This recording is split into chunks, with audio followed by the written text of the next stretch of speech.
안녕하세요. 네, 반갑습니다. 다 같이 기도하시겠습니다. 사랑과 은혜가 충만하신 거룩하신 우리 아버지 하나님, 우리의 많고 많은 모든 죄와 허물을 예수 그리스도의 십자가의 보혈의 크신 사랑으로 깨끗이 씻겨주심으로 저희들 영원한 천국의 소망을 품고 살아가고 있습니다. 우리에게 베풀어 주신 그 놀라우신 은혜를 날마다 잊지 않고 기억하게 하시며 우리의 삶 속에서 감사하는 마음 또한 보답하는 삶을 살아가는 저희들이 되기를 원합니다. 하나님께서 보여주시는 여러 시대의 징조들을 통해서 주님께서 임하실 날이 더욱 가까이 이르렀음을 알게 됩니다. 잠깐 후에 오시리가 다시 오시는 그날 부끄럽지 않은 모습으로 주님 앞에 설 수 있도록 우리에게 주어진 하루하루를 헛되이 보내지 아니하고 주님께서 기뻐하시는 영광스러운 일을 위해서만 살아갈 수 있도록 우리의 마음과 생각을 붙잡아 주시고 일깨워 주시기를 원합니다. 너무도 자주 넘어지고 또 유혹 가운데 쓰러지는 저희들입니다.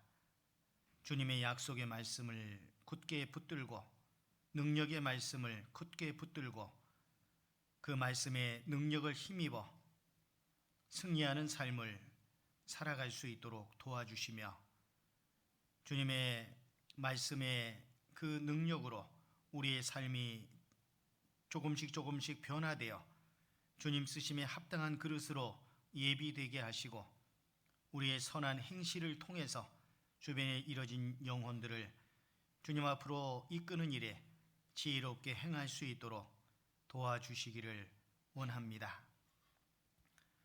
우리의 복음이 전국은 물론 세계 곳곳에까지 증거될 수 있도록 도와주신 은혜를 감사합니다. 우리가 끝까지 주님 오시는 그날까지 이 복음 전하는 일을 위해서 우리의 혼신의 힘을 다 기울일 수 있도록 도와주시기를 원합니다. 천하보다 귀한 영혼 건지는 일이기에 이 일에 우리의 모든 것을 다 쏟아부을 수 있도록 우리의 마음을 넓혀주시고 또 지혜의 마음을 허락해 주시기를 원합니다. 해외 곳곳에서 주님의 복음을 위해서 수고하시는 선교사님들과 가족들과 함께하는 동역자들에게 능력 힘입혀 주시고 끝까지 지치지 않고 주님의 복음의 말씀을 담대히 증거할 수 있도록 도와주시며 그 일을 위해서 우리 사모교회 형제 자매님들도 같은 마음으로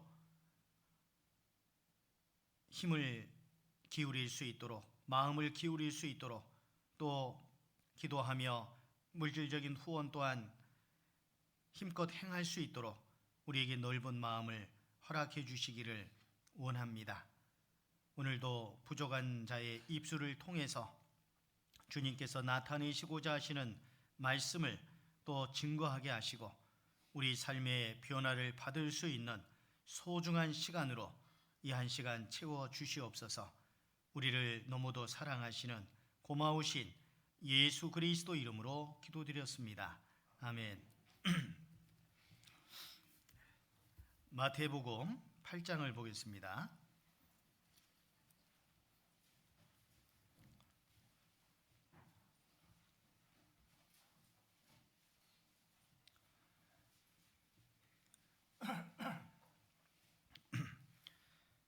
마태복음 8장 제가 5절부터 몇 구절 읽어드리겠습니다. 예수께서 가버나움에 들어가시니 한 백부장이 나와 간구하여 가로되 주여 내 하인이 중풍병으로 집에 누워 몹시 괴로워하나이다. 가라사대 내가 가서 고쳐주리라. 백부장이 대답하여 가로되 주여 내 집에 들어오심을 나는 감당치 못하겠사오니 다만 말씀으로만 하옵소서. 그러면 내 하인이 낫겠삼나이다.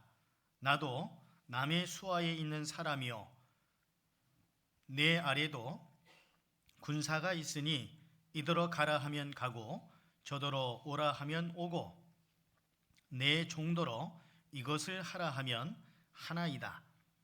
예수께서 들으시고 기이 여겨 좇는 자들에게 이르시되 내가 진실로 너에게 이르노니 이스라엘 중 아무에게서도 이만한 믿음을 만나보지 못하였노라. 13절 같이 한번 읽어보겠습니다. 예수께서 백부장에게 이르시되 가라 네 믿음대로 될지어다 하시니 그 시로 하인이 나으니라. 두 구절만 더 보겠는데요. 마태복음 15장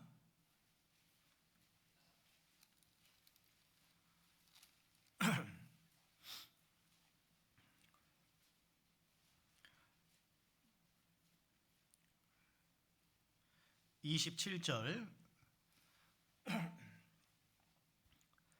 여자가 가로되 주여 올소이다마는 개들도 제 주인의 상에서 떨어지는 부스러기를 먹나이다 하니 같이 읽겠습니다. 이에 예수께서 대답하여 가라사대 여자야 네 믿음이 크도다. 네 소원대로 되리라 하시니 그 시로부터 그의 딸이 나으니라. 마가복음 5장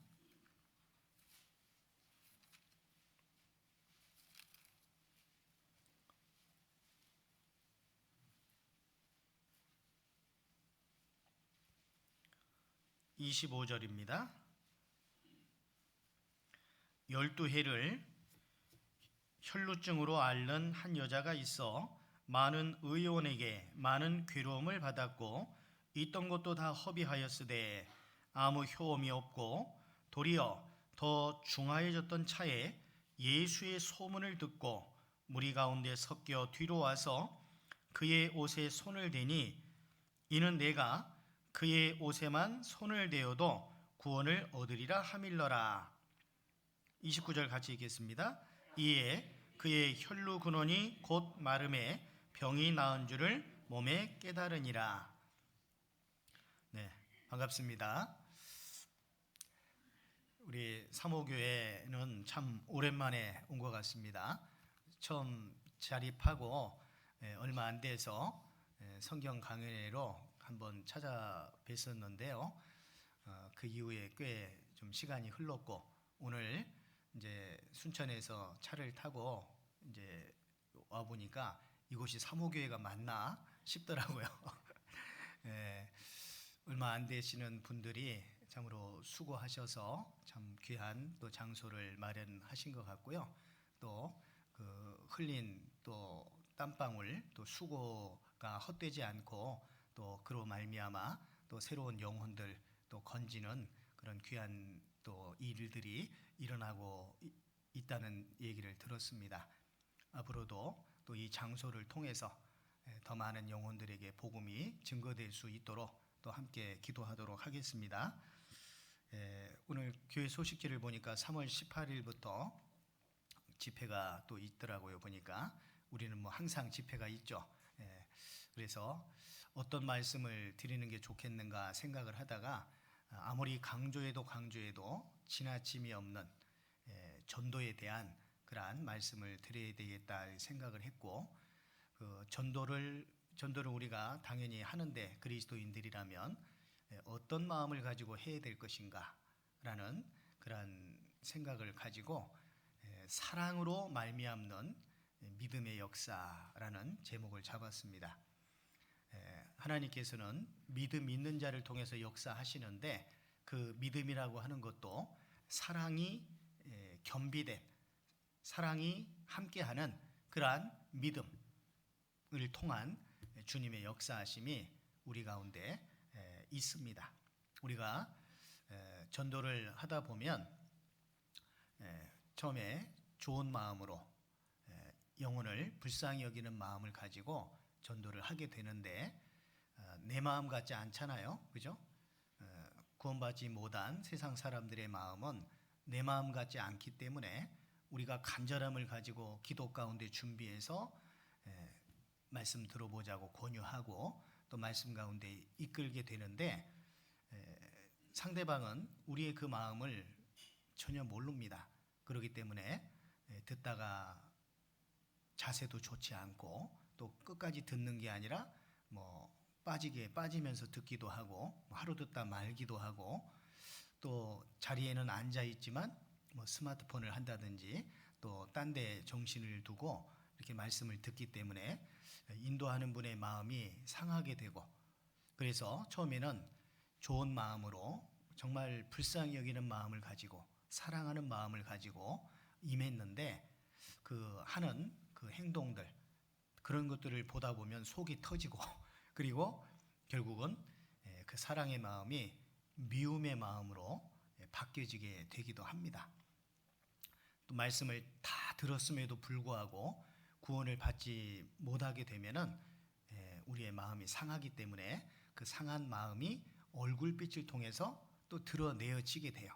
그러면 그 얼굴 표정이 썩 좋지를 않기 때문에 말씀을 들었던 분은 내가 뭘 잘못했나 뭐 이런 생각이 들기도 하고 자기가 뭘 잘못했는가도 모르죠. 그런 속에서 우리의 그 마음이 얼굴빛을 통해 나타나기 때문에 다음에 또 말씀을 들어보자고 권유하면 들을까요? 안 들을까요? 아마 안 들을 겁니다. 일주일 동안 듣기로 했는데 며칠 빠지고 듣는다든지 그러면 또 화를 내는 경우도 있고 왜 약속 안 지키냐 뭐 이렇게 하는 경우도 있고 듣다가 태도가 좀 불량하고 좋지 않으면은 또 그거에 대해서 또 이야기하게 되고 그렇게 되면은 말씀 듣는 분들이 마음에 부담을 갖게 됩니다.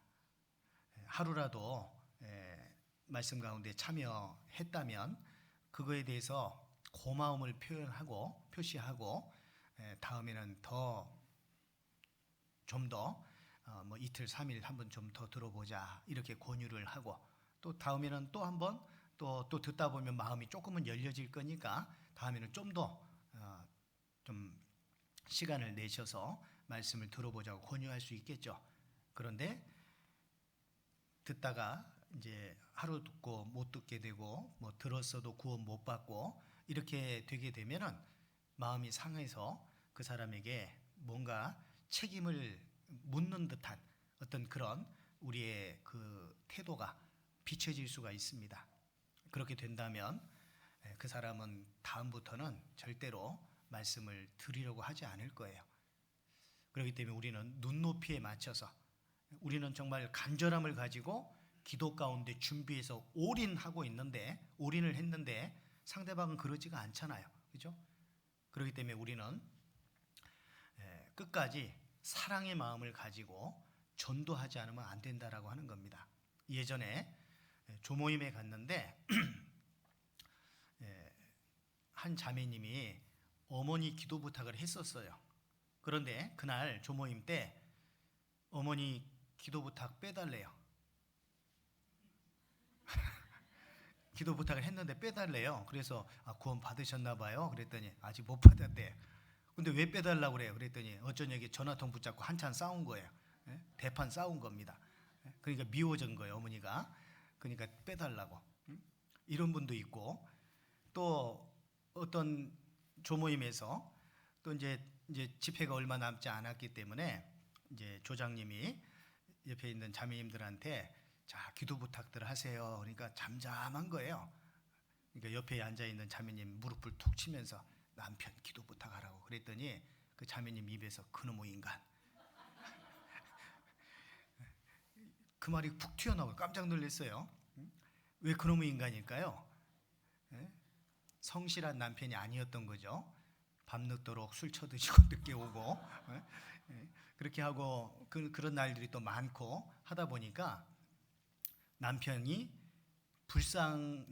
불쌍히 여기는 마음보다는 그놈의 인간이 돼버린 거예요. 늦게 술 처먹고 들어와가지고 씻지도 않고 자고 뭐 이런 날들이 많다 보니까 미움이 앞서게 된 거예요.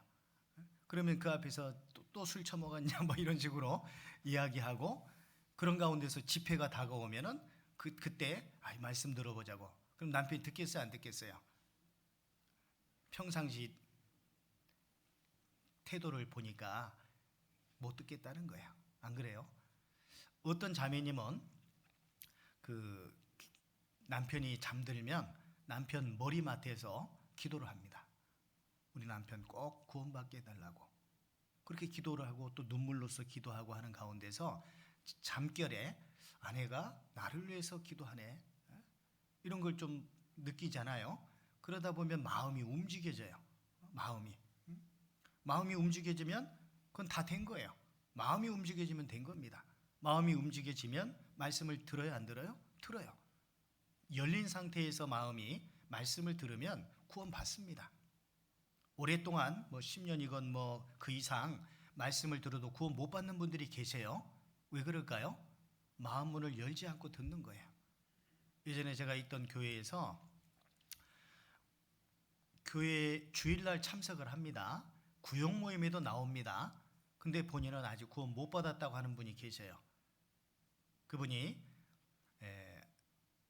삼성그룹의 구조조정본부 아주 끝발 있는 부서에 근무하던 분이었어요. 그런데 어느 날 그 형제님이 자기가 이제는 확실히 구원받았다고 간증을 하더라고요. 받았다고 하더라고요. 그래서 어떻게 구원받았냐고 물어보니까 그 얘기를 하는 거예요. 자기는 진짜 그 한국에서 삼성그룹 하면 내노라는 대기업이고 거기에서도 아주 끝발 있는 부서, 인사권을 휘두르는 구조조정본부에 있는 그런 사람으로서 뭔가 꿈을 가지고 일을 했다는 겁니다. 그런 가운데서 자기가 롤모델로 삼았던 그 상사들, 선임들, 그분들을 쫙 뒤를 밟아서 나가는데 한 달 새 두 선임들이 다 죽은 거예요. 갑작스럽게. 그런 가운데서 나도 죽을 수 있겠구나, 이걸 생각한 겁니다. 그동안 말씀 많이 들었어요. 그런데 마음이 높아져 있다 보니까 말씀이 안 들어간 거예요. 듣긴 들었는데, 알긴 알겠는데 마음이 열려지지 않으니까 구원을 못 받고 있었던 거예요. 그러다가 나도 죽을 수 있구나, 이렇게 잘 나가던 우리 선배들이 한 달 새 이렇게 죽어가는 모습을 보면서 나도 죽을 수 있다는 걸 생각하다 보니까 마음이 낮아졌어요. 그런 가운데서 성경 강연의 말씀을 들어보니까 첫날에 죽음에 대한 말씀을 전하지 않습니까? 왜? 말씀을 들어야 되니까. 이 세상만이 다가 아니니까. 이제 그런 것들을 생각하고 진지하게 말씀을 듣다 보니까 구원을 받을 수밖에 없죠. 중요한 건 마음인데, 그 구원받지 못한 가족들, 또 친구들, 또 직장 동료들, 그들이 말씀을 들을 수 있도록 평상시 우리의 행동이 중요한 거야. 그래서 우리 그리스도인들은 이타적인 삶을 살아야 된다. 이기적인 삶이 아니라, 내 이익 위주로 살아가는 것이 아니라 타인을 위해서 살아가야 된다는 것을 그걸 배우지 않습니까? 그리고 또 우리가 알고 당연히요. 그런데 말씀을 겨우 어떻게 해서 들으러 왔는데 하루만 듣고 포기해 버린다든지, 듣다가 제대로 안 듣는다든지, 그렇기 때문에 우리가 그거에 대해서 질책을 하고 왜 그렇게 듣냐고 책망하고 나무라고, 그렇게 된다면 그분은 아직 준비가 안 돼 있기 때문에 그 정도밖에는 안 되는 거예요. 우리는 한 번에 말씀 듣고 구원받았나요? 물론 그랬을 수도 있죠. 예전에 또 교회에서 한 자매님이 남편이 말씀을 들어도 구원 못 받으니까 막 질책을 하는 거예요. 자기는 한 번 듣고 구원 받았는데 왜 못 받냐, 이 말이죠. 남편은 또 교사기도 하고, 그런데 배운 만큼 배운 사람이 왜 구원 못 받냐, 아내가 그렇게 질책을 하는 거예요. 그래서 상당히 이제 시간이 걸려서 구원을 받으셨었는데요. 제가 그 자매님한테 그렇게 하면 안 된다고. 자매님은 한 번에 구원 받았을지라도 남편은 아직 준비가 안 됐기 때문에 그것이 두 번에 될 수도 있고 세 번에 될 수도 있고 그 이상이 될 수도 있는데, 조금 참고 기다리면서 뭔가 그리스도인으로서의 선한 모습, 그 모습을 보여줘야 된다라고 말씀을 드렸거든요. 그래서 조금 더 자중하면서 자기를 돌아보면서 하는 가운데서 나중에 남편이 구원을 받게 되었고, 또 어떤 자매님은 그 하나님을 웃겨요. 어떻게 하나님 웃길까요? 전도 집회가 딱 시작되면은 남편은 안 왔는데 남편 구두를 갖고 와서 자기 옆자리에 딱 밑에다 놓는 거예요. 하나님, 구두는 왔으니까 이제 몸만 오면 됩니다. 하나님이 얼마나 웃기겠어요. 아, 마음이 정말 간절하구나. 정말 그 정도의 간절함. 구두는 왔다 이 말이에요. 이제 몸만 오면 된다. 하나님 얼마나 마음이 간절했으면 구두 갖다가 옆에다 놓고 그렇게 간구할까요? 그래서 바다와 같이 넓은 마음, 바다와 같이 넓은 마음을 달라고 기도하는 게 필요해요. 바다는 모든 걸 다 포용하지 않습니까? 그리고 깨끗이 정화시켜서 다시 돌려보내잖아요. 우리 마음이 바다와 같이 넓은 마음이 되지 않으면 안 됩니다. 그리고 그 바다와 같이 넓은 마음이 되는 건 그냥 되는 건 아니죠. 하나님 말씀을 계속해서 지속적으로 또 겸손한 마음으로 배우는 가운데 마음이 점점 넓어질 수 있어요. 잠언 4장 23절에서 무릇 지킬 만한 것보다 더욱 네 마음을 지키라 그랬죠. 생명의 근원이 이에서 남이니라. 지켜야 될 많은 것들이 있지만 그 중에서 뭘 지키라고요? 마음을 지켜라. 마음. 토끼를 잡을 때는 귀를 잡고, 개를 잡을 때는 목덜미를 잡고, 개 귀 잡으면 바로 물립니다. 사람 잡을 때는 마음을 잡아라. 마음을 잡아라. 그런 말이 있지 않습니까? 그래서 이 마음이라는 것은 정말 아주 희한한 거예요. 우리가 말씀 가운데 있을 때는 마음이 뜨거워지고 정말 주님을 위해서 살고자 하는 마음이 있고 어떤 희생도 불사하는 그런 마음이 있는데, 마음이 식어지면, 냉랭해지면, 너무너무 차가워지게 되고 주님을 위해서 희생하고 봉사하고 헌신하는 거 거기에 마음 두지 않게 됩니다. 어떻게 하면 마음이 뜨거워질 수 있고 어떻게 하면 마음이 냉랭해질 수 있을까요? 말씀입니다. 예수님의 제자들이 예수님의 말씀을 들을 때 우리의 마음이 뜨겁지 아니하더냐, 그렇게 누가복음에서 말씀하지 않습니까? 엠마오로 내려가던 두 제자가 우리의 마음이 뜨겁지 아니하더냐. 주님 말씀을 들을 때, 말씀을 배울 때 우리 마음이 뜨거워지는 겁니다. 말씀을 읽고 묵상하고 계속 듣고 배우고 하는 가운데서 우리 마음이 뜨거워져야 되는 거예요. 어떤 일을 하든지 간에 기본이라는 게 중요한데, 기본, 우리 그리스도인들에게 있어서 기본은 말씀입니다.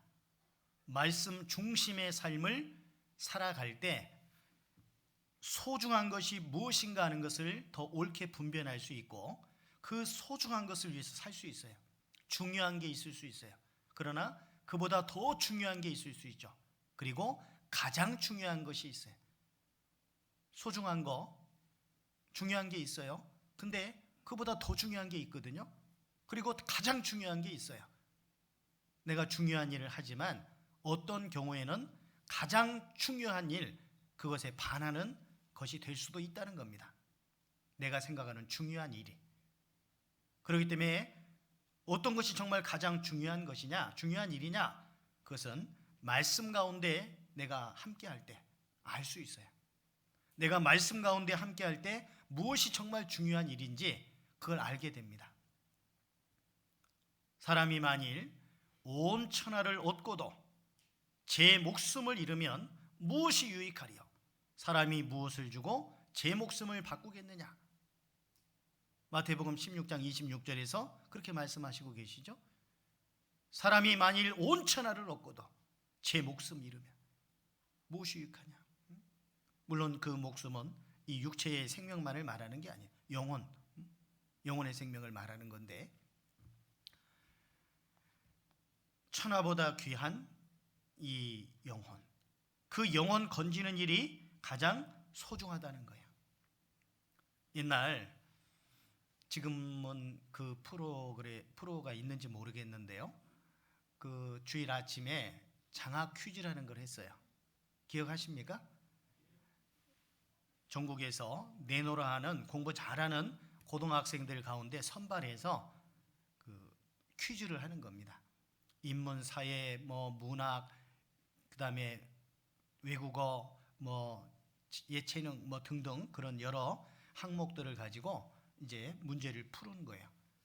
그러면 거기서 최종 우승을 하는 사람은 어떤 사람이에요? 문제를 많이 맞춘 사람일까요? 10문제 맞춘 사람이 있어요. 5문제 맞춘 사람이 있어요. 3문제 맞춘 사람이 있어요. 누가 우승합니까? 10점짜리 10개가 있고 20점짜리 5개를 맞출 수 있고 50점짜리 3개 맞출 수가 있어요. 누가 이겨요? 비록 3개 맞췄지만 50점짜리를 3개 맞춘 사람이 이기는 거예요. 10점짜리 10개 맞춰도 100점밖에 안 되는 거예요. 그죠? 장기 둬보셨어요? 장기? 두셨든지 안 두셨든지 대충은 알 건데 제일 앞에 병졸들이 있어요. 네?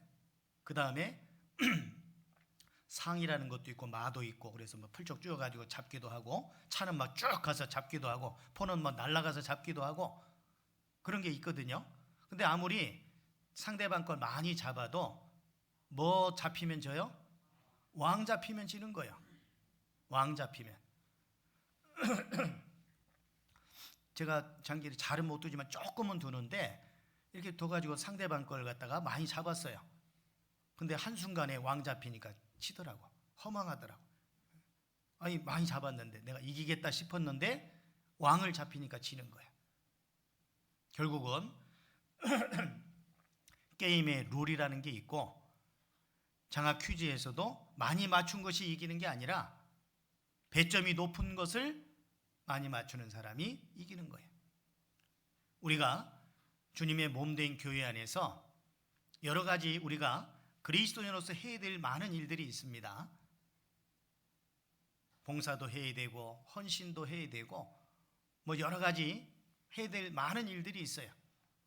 그런데 그 모든 일들은 우리가 오늘 나와서 말씀을 배우고 또 찬양을 하고 봉사를 하고 헌신을 하고 그런 많은 일들을 했어도 복음 전하는 일이 빠져버린다면, 우리끼리 좋고 우리끼리 즐겁고 그러다가 전도하는 일이 없다면 무슨 소용이 있겠어요? 그죠?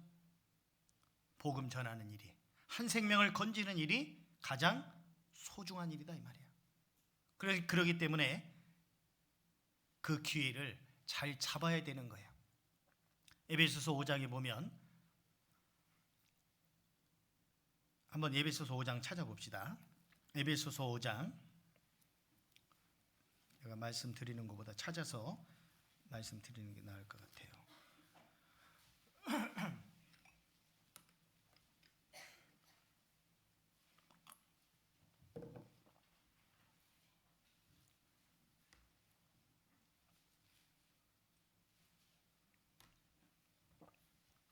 에베소서 5장 15절 16절을 같이 한번 읽어보겠습니다. 그런즉 너희가 어떻게 행할 것을 자세히 주의하여 지혜 없는 자같이 말고 오직 지혜 있는 자같이 하여 세월을 아끼라. 때가 악하니라. 어떻게 행할 것을 자세히 주의하여. 어떻게 행할 것을 주의하지 않는 것은 지혜 없는 자라고 말합니다. 그래서 어떻게 행할 것을 자세히 주의하여 지혜 없는 자같이 말고, 지혜 없는 자는 어떻게 행할 것 생각지 않아요. 주의하지도 않아요. 그러나 지혜로운 사람은 어떻게 행할 것을 자세히 주의합니다. 그래서 오직 지혜 있는 자같이 하여 세월을 아끼라. 때가 악하니라. 우리가 살고 있는 이 세상은 역사의 분명 마지막 시대임을 우리가 알지 않습니까? 마지막 시대에 되어지리라 예언된 그 말씀들이 우리 시대에 다 이루어졌어요. 분명하게 이루어졌습니다. 오늘 밤 당장 주님이 오신다 할지라도 문제가 없을 만큼 모든 예언의 말씀들이 다 이루어진 시대예요. 그렇기 때문에 정말 때가 얼마 남지 않았다는 거예요. 세월을 아끼라 이 말씀의 의미는 시간을 구출하라 그런 의미가 있는 거예요. 시간을 어떻게 구출합니까? 어제 24시간 다 지나갔습니다. 그런데 어제 24시간이 다 지나가긴 했지만 그 시간들을 주님의 영광을 위해서 사용했다면 그 시간은 없어진 시간이 아니에요. 어제 사용했던 물질이 복음과 연관된 그런 쪽으로 사용되어졌다면 그건 없어지는 물질이 아니에요. 우리에게 주어진 24시간이라는 물리적인 시간은 크로노스의 시간이라 그래요. 그 물리적인 시간을 24시간을 어떻게 활용하느냐 여부에 따라서 그것이 없어지지 않는 시간으로 바꿔지는 겁니다. 그걸 카이로스의 시간이라고 합니다. 기회를 붙잡는 거예요. 기회를 붙잡는 거예요. 모든 사람에게 24시간이 주어지는데 그 24시간을 나와 내 가족만을 위해서, 육체만을 위해서 사용했느냐, 아니면 주님의 나라와 주님의 교회와 복음 전하는 일을 위해서 사용했느냐, 시간도 물질도 내 힘도 정력도 모든 것들, 재능도 누구를 무엇을 위해 사용했느냐, 그거에 따라서 없어지는 것으로 없어질 수도 있고 남겨지는, 구출되는 것일 수도 있는 거예요. 우물이 있고 그 두레박이 있는데 나는 목이 말라요. 그럼 어떻게 해야 돼요? 두레박을 넣어서 물을 길어야 되잖아요.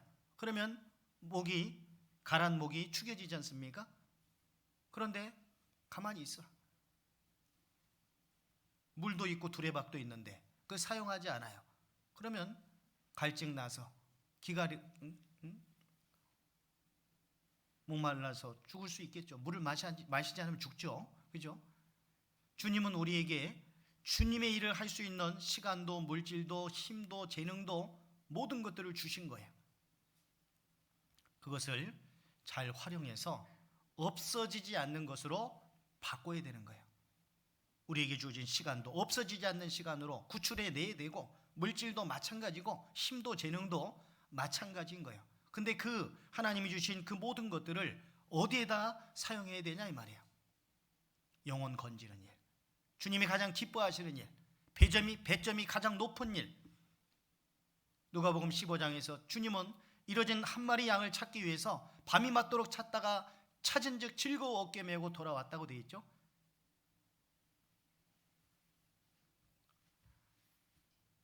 아흔아홉 마리의 그 양보다 이뤄진 한 마리 양을 찾아서 돌아온 그 기쁨이 더 크다고 말씀하셨어요.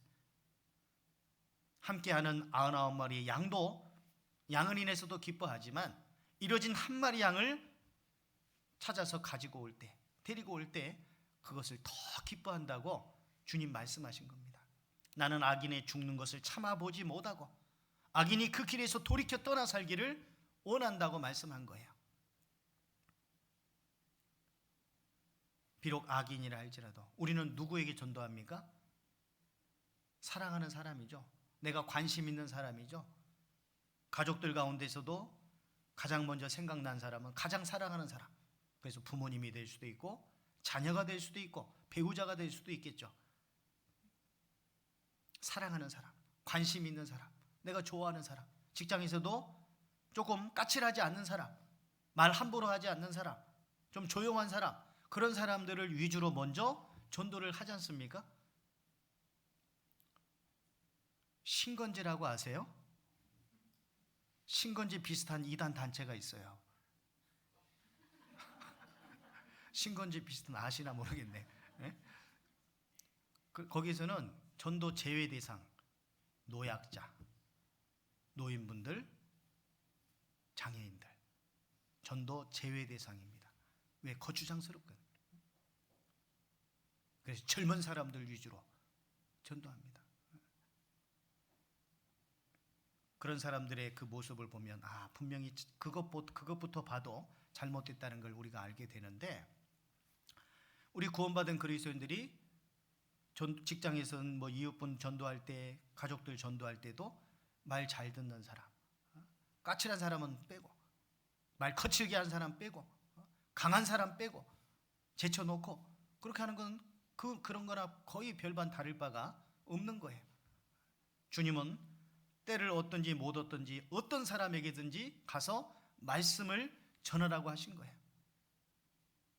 자, 마태복음 8장에서 우리가 백부장이 예수님께 찾아왔습니다. 그리고 자기의 종이 병이 들었는데, 중풍병이 들었는데 몹시 괴로워한다고 하면서 예수님께 고쳐달라고 찾아온 거예요. 자, 여기서 마태복음 8장 5절을 보겠습니다. 예수께서 가버나움에 들어가시니 한 백부장이 나와 간구하여 가로되 주여, 내 하인이 중풍병으로 집에 누워 몹시 괴로워하나이다. 가라사대 내가 가서 고쳐주리라. 백부장이 대답하여 가로되 주여, 내 집에 들어오심을 나는 감당치 못하겠사오니 다만 말씀으로만 하옵소서. 자, 여기에서 우리가 성경 말씀을 우리가 읽고 묵상을 하지 않습니까? 그럼 가버나움에 들어가셨어요, 예수님이. 그럼 왜 들어가셨을까? 예수님이 가버나움에. 여기 성경에 보면 예수님이 여리고로 들어 지나가시더라, 또 시돈 지방에 들어가셨다, 뭐 이런 말씀들이 나옵니다.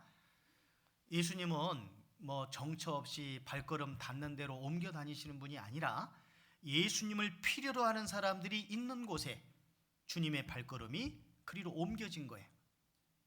어제나 오늘이나 영원토록 동일하신 주님께서는 오늘날도 마찬가지로 주님을 찾는 자들에게 다가오셔요. 주님은 아무데나 다닌 것이 아니에요. 주님을 찾는 자들에게 다니신 겁니다. 의인의 길, 정직한 자의 길, 지혜로운 자의 길로 다니잖아요. 근데 주님은 악인의 길로 다니지 않아요. 사특한 자의 길로 다니지 않아요. 미련한 자의 길, 어리석은 자의 길로 다니지 않고 지혜로운 자의 길, 정직한 자의 길, 의인의 길, 그리로 다니기 때문에 우리가 주님을 만나기를 원한다면 우리도 의인의 길로, 지혜로운 자의 길로, 정직한 자의 길로 다닐 때 주님을 맞을 수가 있는 거예요. 주님이 왜 가버나움에 들어가셨을까? 거기에는 주님을 찾는 사람이 있었거든요. 누구? 백부장. 이 백부장이 왜 주님을 찾아왔냐면 내 하인이 중풍병으로 집에 누워 몹시 괴로워하나이다 라고 하면서 병 고쳐달라고 주님께 찾아온 거예요. 이 당시 하인은 그 헬라어로 말하면 파이스라는 말인데 종, 노예입니다. 1863년 1월 1일 노예 해방이 되기 전까지 이 종이나 하인들은 노예 취급을 받았던 거예요. 그렇기 때문에 어떤 재산이나 물건 취급받았던 거예요. 그리고 여기서 병든 하인은 뭐 일 잘하는 하인이야 그래도 주인으로서는 참 고맙고 그렇지만은 병든 하인은 어때요? 병든 하인은 이 백부장의 입장에서는 어떻게 보면은 애물단지와도 같은 그런 겁니다. 그러잖아요. 애물단지와도 같은. 이 백부장은요 로마의 고급 장교입니다. 로마의 고급 장교. 그 고급 장교가 자기 하인 문제를 가지고 예수님께 나왔어요. 재산상의 가치 정도밖에 안 되는, 물건 정도 가치밖에 안 되는 그 당시 그런 자를 위해서, 그것도 병든 하인 문제를 가지고 예수님께 나왔습니다. 자기 문제가 아니에요. 왜 그랬을까요? 이 백부장은 아랫사람도 사랑하는 마음, 아랫사람을 불쌍히 여기는 마음, 그런 마음을 가지고 있었던 사람이에요. 보통 사람들은 자기보다 높은 사람, 자기보다 잘 나가는 사람, 이런 사람들에게 마음을 기울이잖아요. 자기보다 못한 사람, 뭐 이런 사람한테 별로 신경 쓰지 않잖아요. 그런데 이 백부장은 자기 집에서 일하는 하인 문제를 가지고, 그것도 병든 하인 문제를 가지고 예수님께 나온 겁니다. 주님이 정말 찾으시는 사람은 잘난 사람을 찾는 게 아니에요. 고린도전서 13장 사랑장이잖아요. 천사의 말을 할지라도, 내가 내 몸을 불사르게 내어준다 할지라도 사랑이 없으면 아무것도 아니에요. 천사의 말을 하고 자기 몸을 불사르게 비록 내어준다 할지라도 사랑이 없으면 아무 유익이 없다고 말씀하십니다. 주님 앞에서는 아무리 잘났어도 사랑 없는 사람을 주님이 인정하시지 않습니다. 사랑을 이야기하는 사람은 많지만, 그래서 뭐 I love you, 외국 사람도 I love you 많이 하잖아요. 우리도 사랑한다고 많이 표현하잖아요. 그러나 진정 사랑할 줄 아는 능력을 가지지 않으면 주님은 그 사람을 인정할 수가 없는 거예요. 그래서 바다와 같이 넓은 마음, 그 사랑의 마음을 가지고 끝까지 포기하지 않고 매달리는 그 마음이 있었을 때 결실을 할 수가 있는 거예요. 그런데 여기서 이 백부장은 예수님을 호칭할 때 뭐라고 호칭하죠? 6절에 보면 가로되 뭐요? 주여, 내 하인이 중풍병으로 집에 누워 몹시 괴로워하나이다. 주여라고 호칭하죠. 8절에도 보면 백부장이 대답하여 가로되 뭐라고요? 주여. 주여가 뭐예요? 주여가 주인님, 그런 뜻이에요. 주인님. 그럼 자기는 뭐예요? 종이라는 거예요. 자기는. 한번 생각해 볼까요? 바꿔서 우리가 좀 이해하기 좋게, 일제 36년 일본의 통치 기간 동안에 이토 히로부미가 총독으로서 이 조선 땅에 와서 조선 땅을 통치했잖아요. 그때 일본군 장교, 고급 장교가 상투도 틀지 않은 총각에게, 조선 총각에게 주인님 그렇게 말하는 게 가당치나 한 겁니까? 있을 수 있어요? 없어요? 있을 수 없어요. 상투도 틀지 않은 총각에게 일본군 장교가, 고급 장교가 주인님, 이 말이 안 되는 거예요. 안 그래요? 이 당시 로마는 이 유대 지방을 다스리고 있었어요. 빌라도라는 총독도 있었고 고급 장교예요, 백부장은. 그런데 그 백부장이 예수님께 호칭하기를 주여라고 호칭한다는 거예요. 왜 그랬을까요? 여기에 자세한 내용은 나와 있지 않지만 이 백부장은 아마도 정보 장교가 아니었을까 하는 그런 생각을 해봅니다. 이토 히로부미가 조선 땅을 다스릴 때 자기 혼자 생각으로 다스리는 게 아니죠. 많은 또 정보들을 입수해가지고 조선 땅을 다스렸지 않겠습니까? 이 빌라도 총독도 마찬가지였을 거예요. 군인들을 이곳저곳에 보내서 어떻게 지내고 있는지, 사람들이 모여 있다면 무슨 얘기를 하는지 이런 얘기들을 다 들어봤을 거예요. 예수님이 말씀하실 때 많은 사람들이 운집해서 예수님 말씀을 들었기 때문에 아마도 그 정보를 캐기 위해서 아마 보내어졌을 겁니다. 그래서 정보 장교에 해당됐을 수도 있고, 혹 그렇지 않을지라도 예수님이 말씀을 전하고 이적을 베푸는 그런 자리에 몇 차례는 아마 이 백부장이 아마 갔을 거라고 생각합니다. 그렇지 않고서는 예수님을 생명의 주로, 구주로 고백할 수가 없는 거예요. 이 당시 로마는 다신교 국가였고, 다신교 국가였기 때문에 그 중에 이제 태양신을 가장 큰 신으로 섬기는 그런 로마였지 않습니까?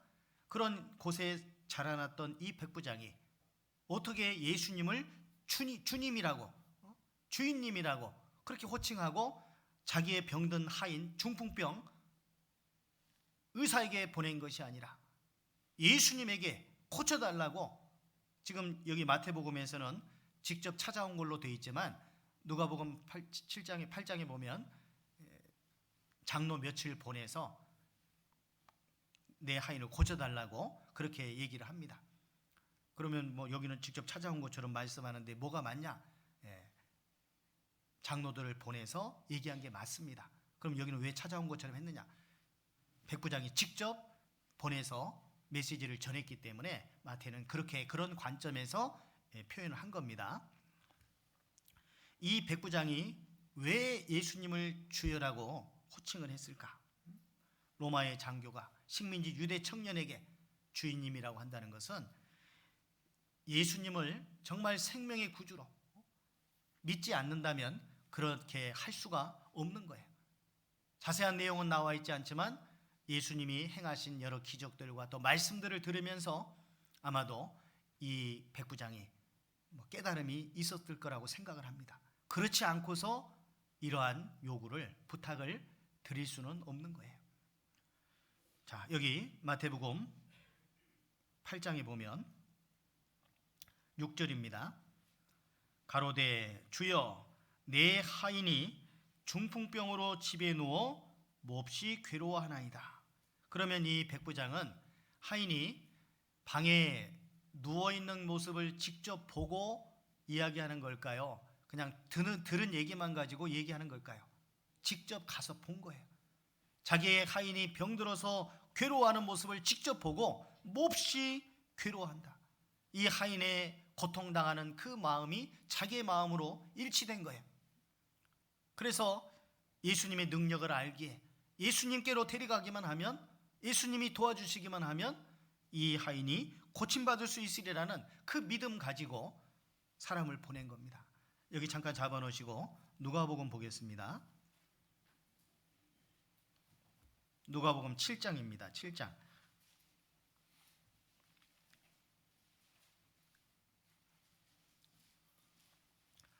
1절부터 보면 예수께서 모든 말씀을 백성에게 들려주시기를 마치신 후에 가버나움으로 들어가시니라. 어떤 백부장의 사랑하는 종이 병들어 죽게 되었더니 예수의 소문을 듣고 유대인의 장로 며칠 보내어 오셔서 그 종을 구원하시기를 청한지라. 이에 저희가 예수께 나와 간절히 구하여 가로되 이 일을 하시는 것이 이 사람에게는 합당하니이다.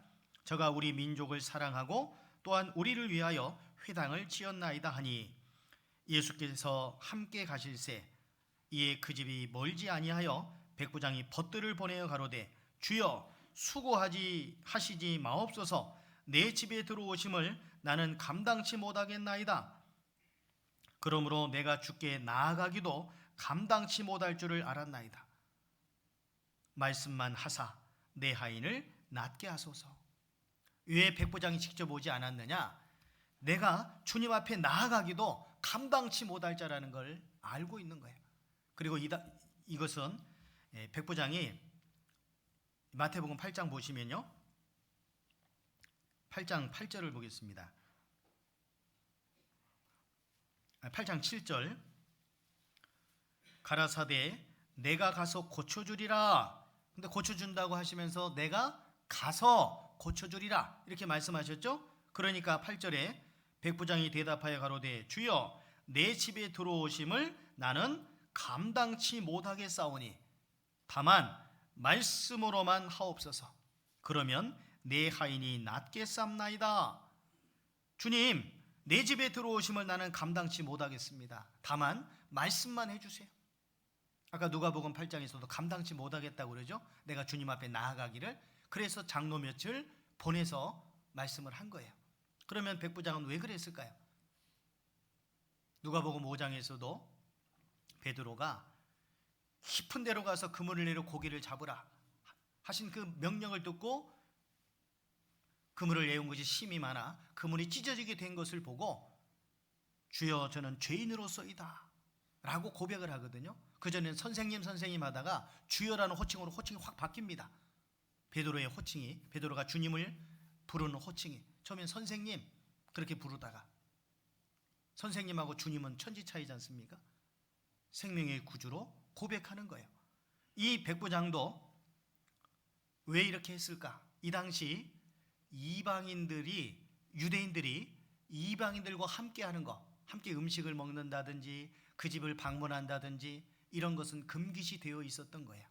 그렇기 때문에 예수님의 입장을 생각하는, 배려하는 차원에서 이 백부장이 예수님을 자기 집에 들어오심을 감당치 못하겠고 다만 말씀만 해달라고 했던 부분이기도 하고, 그리고 자기가 실제로 죄인된 입장에서 주님 앞에 나아갈 그런 것이 못 된다는 것을 알고 이렇게 이야기를 하고 있는 겁니다. 자, 그래서 이 백부장이 8장 8절에서 마태복음 백부장이 대답하여 가로되 주여 내 집에 들어오심을 나는 감당치 못하겠사오니 다만 말씀으로만 하옵소서. 말씀으로만. 그러면 내 하인이 낫겠삼나이다. 나도 남의 수하에 있는 사람이요 내 아래도 군사가 있으니 이더러 가라 하면 가고 저더러 오라 하면 오고 내 종도로 이것을 하라 하면 하나이다. 예수께서 들으시고 기이 여겨 좇는 자들에게 이르시되 내가 진실로 너에게 이르노니, 같이 읽어볼까요? 이스라엘 중 아무에게서도 이만한 믿음을 만나보지 못하였노라. 이스라엘 중 아무에게서도, 제자들에게서도 이만한 믿음을 만나보지 못했다. 이만한 믿음, 다만 말씀으로만 하옵소서. 그러면 낫겠삼나이다. 말씀만 해주세요. 주님, 말씀의 능력, 말씀의 권위를 알고 있는 분이에요. 이 백부장은 어떻게 그럴 수가 있을까? 아까 말씀드렸던 것처럼 예수님의 그 이적을 베푸는 자리, 영적인 말씀을 전하는 자리, 살리는 것은 영이니 육은 무익하다. 너희는 썩는 양식을 위해서 일하지 말고 썩지 않는 양식을 위해서 일하라. 이런 영적인 말씀들을 하실 때 유대인들은 다 돌아갔어요. 그러나 이 백부장은 생각한 거예요. 그리고 그 가운데서 무언가 깨우침을 받았을 거라고 생각합니다. 그렇지 않고서 예수님을 주여라고 절대로 호칭을 할 수가 없습니다. 생명의 구주로 지금 받아들이고 있는 거예요. 그렇기 때문에 의사에게 보내지 않고 예수님께 보낸 겁니다. 그것도 어떤 치료법을 해서 치료받는 게 아니에요. 나만 장군은 문둥병이 들었을 때 이스라엘에 가면은 병을 고쳐줄 선지자가 있는데 자기 전쟁통에 잡아온 그 게즈바이의 말을 듣고 찾아가잖아요. 그런데 요단강에 몸을 7번 잠그라고 그러니까 성냈습니다. 심히 분하했다고 돼 있어요. 노하였다고 돼 있어요. 왜? 자기 생각이 안 맞은 거예요.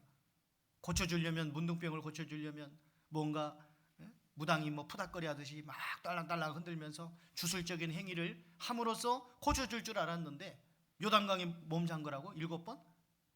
화내서 물러났잖아요. 자기 생각이 안 맞은 거예요. 그러잖아요. 무언가를 행한다고 생각한 거예요. 행해야지만 고쳐진다고 생각한 거예요. 그런데 이 백부장은 말씀만 해주세요. 말씀만. 오시지 않아도 됩니다. 저희 집까지도. 제 병든 아이 보지 않아도 되고 말씀만 해주세요. 말씀만. 이게 얼마나 놀라운 믿음입니까? 주님의 역사는 믿는 자를 통해서 주님의 역사가 이루어집니다. 사복음서에서 주님이 어떤 병든 자들을 고쳐주실 때 네 믿은 대로 될지어다, 이런 말씀들이 많이 나옵니다. 믿은 대로. 주님은 오늘날에도 어떤 자를 통해서 역사하시느냐? 믿는 자를 통해서 역사하시는 거예요. 믿음 있는 자를 통해서 역사하시는 겁니다. 열차는 어느 곳이든지 다 갈 수 있는데 다만 철로가 깔린 곳만 갑니다. 우리는 철로라는 그 믿음을 깔아드려야 돼요.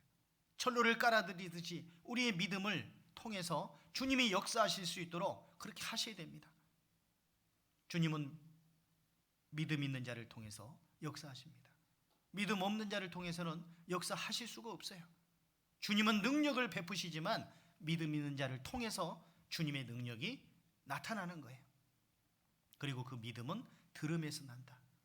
들음은 그리스도의 말씀으로 말미암는다. 그러니 믿음이 얼마나 중요하냐 이 말이에요. 그러니 말씀을 배우는 일이, 내가 말씀을 스스로 읽고 묵상하는 일이 얼마나 소중한 일이냐 이 말이에요. 이 말씀 속에 놀라운 보화가 잠겨 있지 않습니까? 예수님의 이름이 비밀인데 그 비밀을 우리가 깨달았고, 휴고의 비밀도, 그리고 여러 비밀들, 이 성경 말씀 속에 담겨져 있습니다. 그 비밀들을 우리가 꽁꽁 감춰진 비밀이 아니라 마치 숨은 그림 찾기 하듯이 잘 찾아보면 찾을 수 있는 그런 비밀들이 이 성경 말씀 속에 가득 담겨져 있는 거예요. 마치 보화도 같은 거예요. 보물찾기 해보셨어요? 보물찾기 할 때 대충대충 찾으면 찾아요, 못 찾아요? 눈을 부릅뜨고 부릅은 뜨지 않을지라도 참 주의해가지고 이것저것 세밀하게 살피면 찾아요, 못 찾아요? 찾아요. 보물찾기는 있어요, 분명히. 근데 감춰져 있어요. 대충대충 찾으면 못 찾지만은 자세하게 찾아보면 찾아져요. 숨은 그림 찾기도 20개 중에서 한 14개는 대충 찾아도 찾아요. 그런데 나머지 한 4-5개는 잘 찾아봐야지 찾을 수 있어요. 그죠? 있어요, 없어요? 있어요. 있는데 잘 못 찾잖아요. 나머지 마지막 1-2개는 정말 못 찾겠죠? 그런데 거꾸로도 비춰보고 이쪽으로도 비춰보고 이렇게도 생각해보고 그러면 있어요, 없어요? 있다니까요. 이 성경 말씀 속에 하나님의 비밀이 감춰져 있고 그걸 정말 찾기를 원하는 자, 주님을 사랑하는 마음으로, 주님의 사랑이 너무 크기 때문에 감동돼서 그 말씀을 사모하는 영혼에게 주님이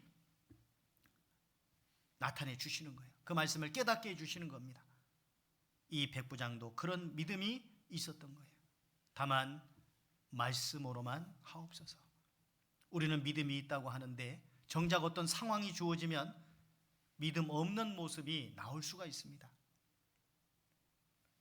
제가 예화집에서 본 내용인데 좀 생각해 볼 만한 그런 내용이기 때문에 말씀을 드리는데요. 어떤 한 그 여신도가 그 교회에 와가지고요, 목사님을 급하게 찾는 거예요. 목사님, 큰일 났어요. 우리 남편이 교회 나가면 저를 죽여버리겠대요. 그랬더니 목사님이 그래도 믿음으로 이기시고 나오시기 바랍니다. 그래서 또 한동안 나왔답니다. 믿음으로 이기고. 근데 또 막 일주일 후에 또 찾아와가지고 목사님 큰일 났어요. 더 나가면은 이번에는 목사님을 죽이겠대요. 그러니까 남편 말대로 하세요. 우리가 어떤 상황에서는 믿음으로 행해야 된다고 얘기하는데 정작 자신의 문제에 있어서는 그 믿음으로 행치 못하는 그런 연약한 모습이 있는 거예요. 그렇기 때문에 믿음은 들음에서 나며, 들음은 그리스도의 말씀으로 말미암았다고 하는 그 말씀대로 우리는 믿음의 성장을 이루기를 원하잖아요. 내 믿음이 더 커지기를 원하잖아요. 그죠? 그런데 그 믿음의 성장이라고 하는 것은 순종이 따르지 않으면 믿음의 성장은 이루어지지 않아요. 믿음과 순종은 연결되어 있어요. 기본적인 순종을 통해서 믿음이 성장하고, 성장된 만큼 주님은 또 더 큰 순종을 요구하시고, 그리고 그 더 큰 순종도 믿음으로 순종할 수 있도록 주님이 도와주세요. 그러니까 기본적인 순종을 하는 사람은 계속해서 믿음이 성장할 수밖에 없는 거예요.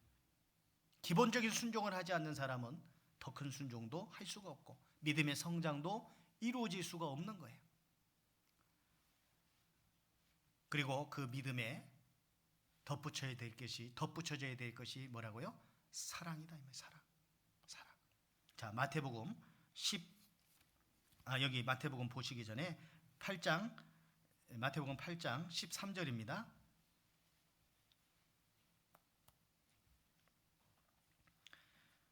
13절 같이 읽겠습니다.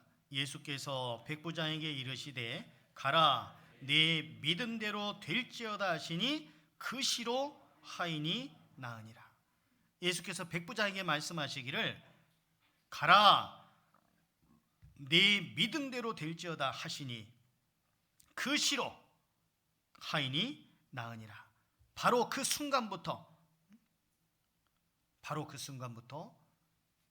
그 하인이 고침을 받은 거예요. 그 말씀이 떨어지자마자. 얼마나 놀라운 일입니까? 그죠? 마태복음 아까 15장 두 번째 읽었던 말씀에 보면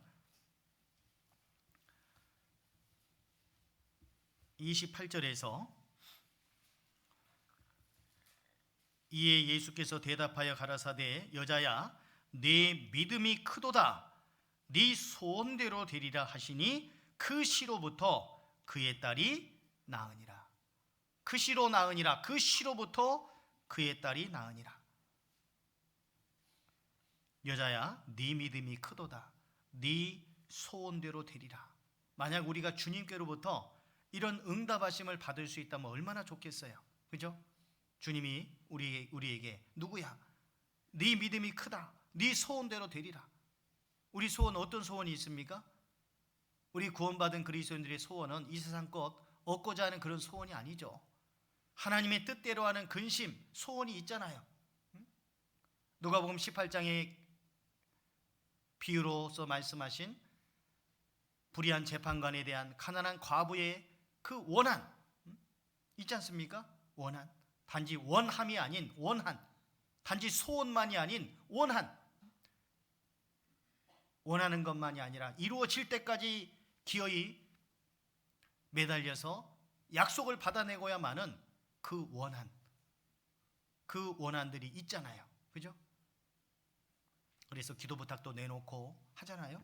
그런데 아직 응답하심이 이루어지지 않았는데, 제 초반에 어떤 자매님 어머니 기도 부탁 빼달라고 말씀드렸던 그 내용 말씀드렸는데, 기도 부탁 다이어리에 혹은 기도 수첩에 내가 기도 부탁한 그 기도의 제목들이 형제 자매님들의 기도 수첩에 다이어리에 적혀 있잖아요. 근데 아직 응답하심을 입지 않았는데 이제는 더 이상 기도 부탁하지 않는 기도의 제목들이 있어요, 없어요? 있잖아요. 주님은 포기하지 않았는데 왜 나는 포기해버리고 말았을까요? 끝까지 사랑하지 않기 때문에.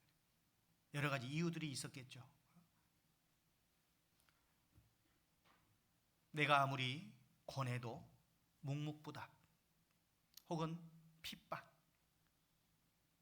나를 완전히 내 인격을 모독하는 그런 상황들, 개돼지 취급하는 상황들, 이런 상황들까지 이렇게 쭉 그런 부분들이 있을 수 있죠. 그러다 보면은 미운 마음이 올라오고 포기하게 되는 거예요. 나는 간절히 얘기하는데 묵묵부답이야. 대꾸가 없어요. 반응이 없어요. 혹은 핍박해요. 냉정히 거절해요. 그리고 개돼지 취급해요. 내 자존심을 완전히 깔아뭉개는 그런 발언을 한다든지, 그러면 우리는 포기하게 돼버립니다. 이 누가복음 15장에서 이 여인은 예수님께로부터 왜 이런 응답을 받았을까요? 여자야, 네 믿음이 크도다. 네 소원대로 되리라. 이렇게 되기까지 이 여인에게도 난관은 있었다는 겁니다. 묵묵부답의 난관, 핍박의 난관, 냉정히 거절당하는 난관, 개돼지 취급받은 자기 자존심을 깔아뭉개어지는 그런 난관들을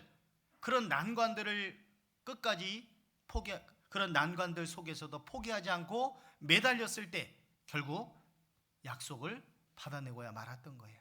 자, 한번 봅시다.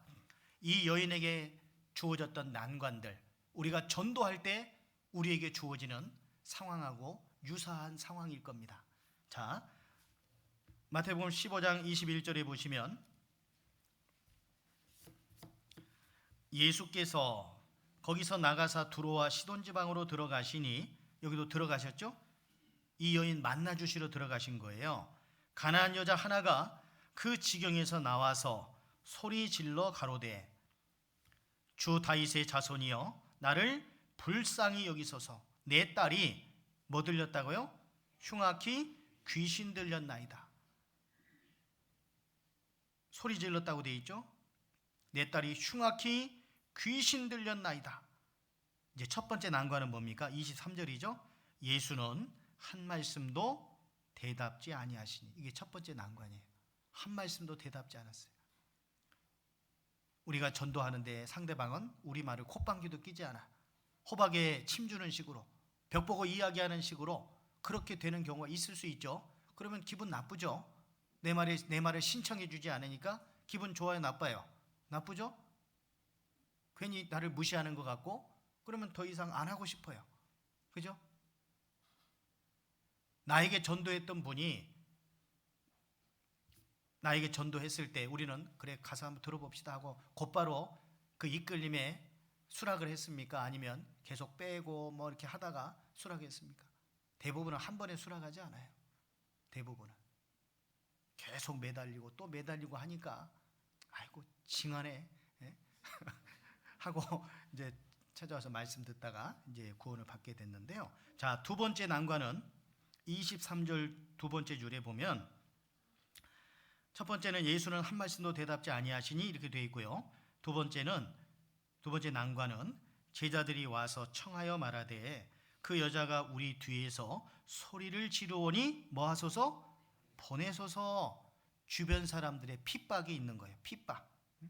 제자들이 핍박하고 멸시하는 겁니다. 그래도 포기하지 않아요.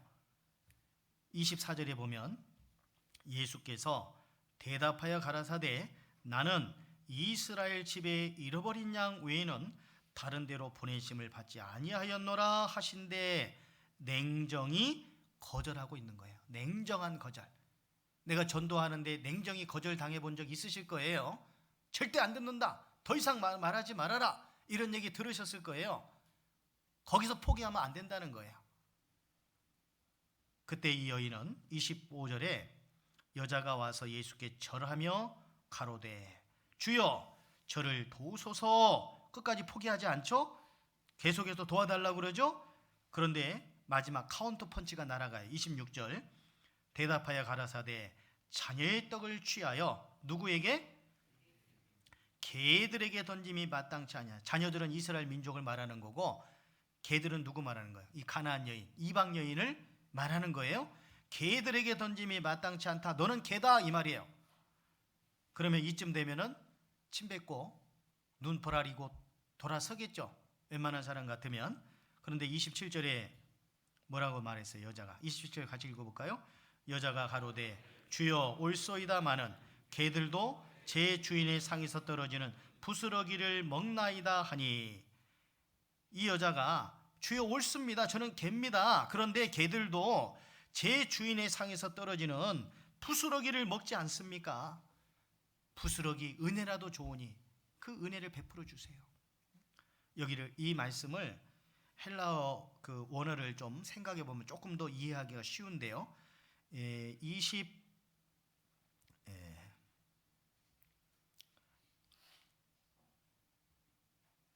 25절에 보면 여자가 와서 예수께 절하며 이렇게 돼 있죠. 이 절하며라는 의미는 프로스키네오라는 말인데 무릎을 꿇었다 이 말이에요. 그냥 절만한 게 허리만 굽힌 게 아니고 무릎을 꿇어서 절한 거예요. 무릎을 꿇어서 완전히 자기를 낮추는 모습입니다. 그리고 27절에 보면 여자가 가로되 주여 올소이다마는 개들도 제 주인의 상에서 떨어지는 이 떨어지는의 말이 헬라어로 핍토라는 말인데 가장 낮은 곳을 의미한대요. 떨어지는데 좀 높은 곳에 떨어진 게 아니라 가장 낮은 곳에 떨어진. 그리고 부스러기, 이 부스러기는 푸시키온이라는 말인데 가장 작은 조각을 의미한대요. 부스러기라도 좀 큰 부스러기도 있지 않겠어요? 근데 가장 작은 부스러기, 가장 낮은 곳에 떨어진 가장 작은 부스러기 은혜라도 좋으니 그 은혜를 저에게 베풀어 주세요. 신랄 같은 그런 은혜라도 좋으니 그 은혜를 제게 베풀어 주세요. 저는 개입니다. 그러나 개들도 제 주인의 상에서 떨어지는 부스러기를 먹습니다. 그 가장 작은 조각이라도 그거 원합니다. 이렇게 매달렸던 거예요. 주님이 그 여인의 말을 듣고 28절에서 그렇게 말하죠. 이에 예수께서 대답하여 가라사대 여자야 네 믿음이 크도다. 네 소원대로 되리라 하시니 그 시로부터 그의 딸이 나으니라. 만약에 이 여인이 자기 문제로 나와왔다면 아마 묵묵부답, 핍박, 냉정히 거절당하고 완전히 개돼지 취급받는 무시당하는 인격 모독당하는 이런 상황이 주어졌을 때 아마 침 뱉고 돌이켰을 수도 있어요. 근데 누구 문제로 왔어요? 자기 딸 문제로 왔습니다. 자기 딸 문제로. 주님이 조금의 은혜라도 베풀어 주시면 내 딸에게서 귀신이 쫓겨날 텐데 그 은혜를 주님의 능력을 아니까 그 능력을 의지하고 부스러기 은혜라도 얻고자 하는 마음으로 나온 거예요. 결국 주님께로부터 응답하심을 받았습니다. 우리는 전도할 때 몇 번째 난관에서 포기했던가요? 나는 몇 번째 난관에서 포기했을까? 묵묵부답일 때 포기했을까? 핍박당할 때 포기했을까? 냉정히 거절당할 때 포기했을까? 아니면 개돼지 취급받을 때 포기했을까? 그러나 끝까지 포기하지 않고 주님께 간구하면 응답하심을 받을 수 있다는 거예요. 전도 집회까지 한 달이 채 못 남았잖아요. 그죠? 한 20일 좀 넘게 남은 것 같은데요. 그동안 매달려야 됩니다. 매달려야 돼요. 이 가나안 여인처럼, 그리고 백부장처럼, 그리고 아까도 말씀드렸던 것처럼 꼭 내 마음에 맞는 사람, 내 구미에 맞는 사람, 착한 사람, 말 잘 들어주는 사람, 점잖은 사람, 이런 사람이 아니더라도 조금 거친 사람, 까칠한 사람, 성격 강한 사람, 이기적인 사람이라 할지라도 그들에게라도 복음을 전해야 됩니다. 마가복음 5장에서 12회를 혈루증을 앓고 있던 여인은요, 사람들로부터 외면당했던 사람입니다. 왜냐하면 그녀는 혈루증에 걸린 여인이었기 때문에, 아까 우리가 마지막에 읽었던 말씀인데 마가복음 5장 25절부터의 내용에 보면 12회를 혈루증으로 앓는 한 여자가 있다고 되어 있죠. 12년 동안이나. 그런데 이 혈루증이 뭐냐 이 말이에요.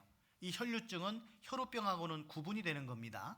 혈우병이라는 것은 혈액을 응고시켜주는 성분 비타민 K와 프로트롬빈의 결핍으로 말미암아 피가 잘 멈추지 않는 병이에요. 이게 유전병입니다. 혈우병은 우리가 상처가 났을 때 이것이 딱정이가 지잖아요. 이거 응고 성분이 있기 때문에 그래요. 이 점점 뭉쳐지는 거죠. 그래서 응고돼서 딱정이가 지고 딱정이가 돼서 쫙 아물어지고 딱정이가 똑 떨어지면 붙잖아요. 살이. 그런데 그 성분이 뭐냐? 그렇게 응고시켜주는 성분이 비타민 K라는 성분과 프로트롬빈이라는 성분이에요. 우리가 전도 집회 때도 많이 배우지만 이스라엘 사람들은 난지 8일 만에 할례를 해라. 포경수술이죠.